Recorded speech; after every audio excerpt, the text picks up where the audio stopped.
Skyfactory. Oh, weird. Chests are translucent. And... oh great, pigs are falling again. Boop. Ooh, baby chicken!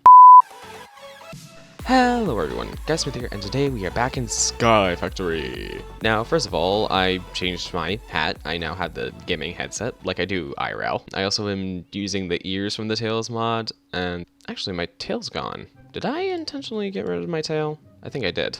I got rid of my tail. But I'm using, I think these are the fox ears now, so that's cool. I also changed my shader pack, and I improved my resource pack a tiny bit by incorporating the Halcyon Days skies, because, well, they're pretty, and obviously I love them, seeing as I put them in All I Want to Do to Survive as well, so... As well, I customized my shader pack that I have switched to, which is Y shaders. I'm on the high one right now.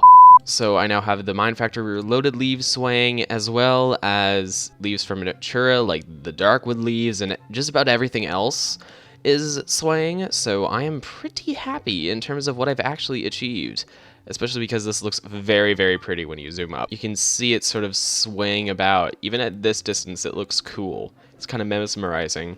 A little bit pixely because of the fact that it's distance blurred, but when you zoom in, oh my gosh, it's so cool. It is so neat to just see that many leaves swaying about. I love it. Anyway, since the last episode, there have been a few things added. First of all, I have made a second pulverizer. Added item conduit right here so that I could try and see if I could pulverize stuff automatically. Just like sort of set stuff up, put it in the hopper and the pulverizer and just sort of let it go. I can choose whether I want it to go right down to this one to make sand, or if I want to just make gravel, which would mean doing this. It does also output additional sand, so I can do that. Additionally, not entirely sure if I had this last episode, but I added nether crops right here, and the nether crops have pretty much just allowed me to make netherrack, which I can smash up and make into that pulverized netherrack that I showed you, I think, last episode. I actually have added WorldEdit, and funny story, I was using the anvil over there. I was renaming the tools, which I have actually moved into this chest. I'm gonna name them in creative mode because I realized, oh wait, I'm using my actual XP there. That's kind of expensive to actually do because it's 7 levels per tool. So I wasted 7 levels, and the tool fell over the side when the anvil broke. You can see my frustration with that, can't you? So I have now moved it over here just for the sake of, you know, in the case that it does break in the future. I have it right here, and I don't have to worry about things falling over the edge. Oh, weird. Chests are translucent, and... oh great, pigs are falling again. Boop. Ooh, baby chicken! Over here, I have made this auto enchanter. It's ran out of bottles, so it's gonna keep filling up with essence. I'm using glass bottles and just one level to make bottles of enchanting right in here. And then I'm pretty much just giving myself the XP and then unlocking slots. So I'm already to this one right here, and you can tell just how fast this is going. So it's sort of a use for this power cell right here, the magnetic dynamo that I have made. Because I'm making plenty of lava, so I'll be able to power this magnetic dynamo. And I have these hardened energy cells, just sort of storing all the extra energy and what have you. Oh, and it's also powering this grinder, which is what's making the mob essence that is being turned into the XP bottles. Legendary loot bag. Ooh. I don't think I've gotten a legendary loot bag today. I've seen far better loot bags that were not legendary. I highly doubt that I'll be actually getting horses to tame. I think that gave me like 1,000 loot value though, so that's not bad. Ender pearl, please toss that in. I'll keep the ender pearls. Thank you very much. Holy crap, I have so many ender pearls. So I've also changed this a little bit. So on number 1 is more wooden siftables, which are pretty much the basis of my resources. As I mentioned before, I'm trying to get more sand and gravel with that automated sort of cobblestone grinder with the pulverizer. And today I'm going to work on the more wood part because I'm having trouble with wood. I actually don't have a ton of wood in terms of just wood in general. But right here, you can see that I am all out of oak wood, and this is the only oak wood logs that I actually have saved. So I probably should be cutting these trees down. So today, I am going to be making a tree farm, and also going to be doing a little bit of Botania. And I gotta admit, I love the lens flares. Reminds me a little bit of Runeplays, which I actually tried to incorporate the Rudoplay's lens flares because I've been learning a little bit about how OpenGL shader language works. I'm not definitely far from being able to code it, but I understand at least some of it and how it sort of works to sort of create the shaders. I tried to move the lens flare over to the level lower than this to try and test it out to see if it actually worked, and I think I accidentally destroyed it. So that's something. I think I'm gonna do the Botania thing first, and here we go, sparks. Sparks are interesting entities created from a combination of raw energy and mana. They have the ability to be placed on top of a few specific mana containing or accepting blocks, mainly mana pools. Some blocks have the ability to harness mana from sparks, but the uses for them seem limited to a few blocks right now. Placing a spark on top of a mana pool and another on top of a block that can accept it will allow for the latter to remotely access the reservoirs of the mana pool when needed, given it's not too far away. To remove a spark, simply shift right click it with a wand of the forest. Regular right clicking shows which other sparks it can transfer to. You use 6 blaze powder per a golden nugget and 2 mana petals. You're a milk cow, which is why I'm actually letting it roam as opposed to these guys. Pink slime. This one's literally molten cobalt. That would burn coming out. Yeesh. Oh, I almost forgot that I also set this up all recently. I expanded this, and in order for me to be able to have this mana pool have more, mana for my runic altar, which I want to do some stuff with pretty soon. I think I might do at least one thing today. But this mana spreader is basically over the top of this, and these hydrangeas are effectively just collecting bits of water right next to them, and this is just like a setup with the hydrangeas to pretty much just fuel infinite water. Let me get out my wand of the forest. Yeah, it's doing pretty well in terms of what it's actually creating. Yeah, I'm pretty proud of what I've set up so far in terms of Botania. This is way, way better than what I actually had made previously for Blast Off. Sheesh. Blast Off. The flowers died. I don't like the version where the flowers don't last forever. But then again, the Dayblooms and the Nightshades are pretty powerful because they do create a lot of mana when left for long enough. I mean, this mana pool is almost half full. But the hydrangeas and whatnot are a lot better because this has been left for not nearly as long, but it's filled up so much faster. I guess Eski is pretty correct on how powerful these can be when in high enough quantity, anyway.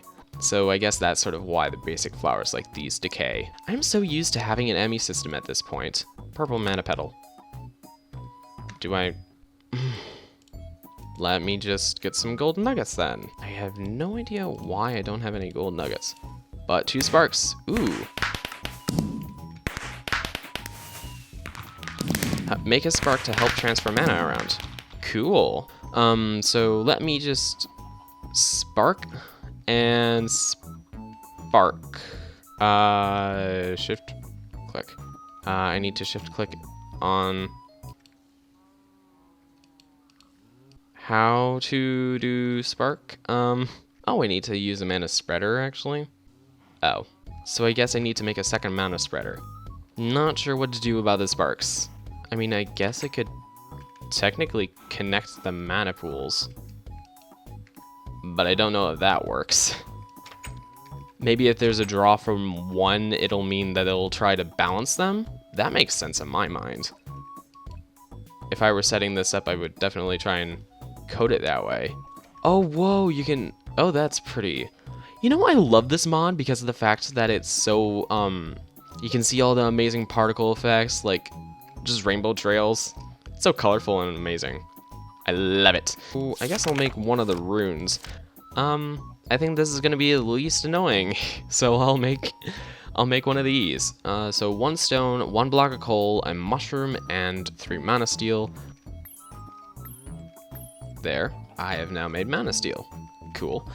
And then over here, I can do, and grab those two, that and that, egg, and those. Oh, I forgot the mushroom. I forgot the mushroom. Badger, badger, badger, badger, badger, badger, badger, badger, mushroom, mushroom. Oh God, I am so weird. Okay, so now it is going, and there's a little bar that you can probably see that's slowly going up. So this thing is basically just filling all the mana in this. I wish that this spark was able to transfer mana direct from the mana pool into that. That would make a lot more sense, just in my humble opinion. But, I need to get a piece of living rock, which is the final part of making runes. Living rock? Oh my gosh, this looks so pretty. This is definitely screenshot. Oh hey, and I think they're actually leaving shadows. Yeah, you can see the little items bouncing around. Oh my gosh, that is so cool. That is so cool that that counts as a shader type thing. They're actually floating entities, so that kind of makes sense. All the little details. I love shaders for this. I love it. Though there are some things that I don't love, like the weird shaders bugs. Sparks also are mesmerizing to look at. And this is definitely going to take a while. I think I'm going to make that second mana spreader now. This pig's a bit excited to try and get to the cow. We go to here. And, oh, hey. And it's like,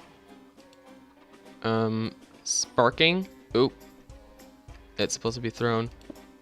I think you throw it on top and hit it. Throw it on top and hit it with a wand of the forest. There we go! Lilium doll. Use a runic altar to create a rune.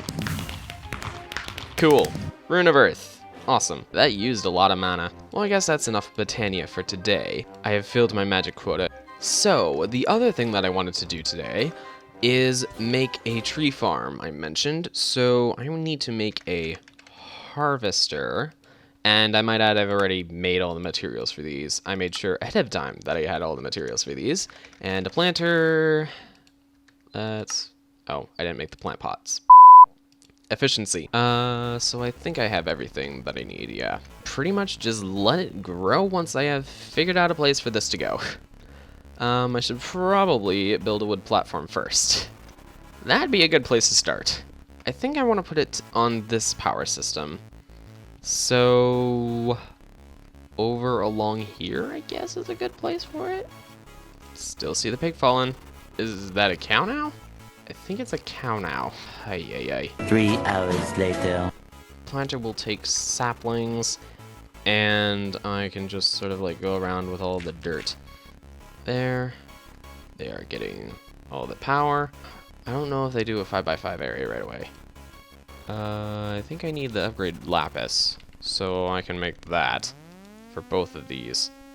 This is just sort of like a mess of slabs right now. Alright, so planter, radius increase, and radius increase. Ooh, did I not set it up to actually input correctly? No, I did not. I simply need a place to put all the apples, which will probably be another better barrel. So I guess I now have a tree farm. Ugh, sludge. I think that increases power uses over time, but I'm already getting tons of wood from this.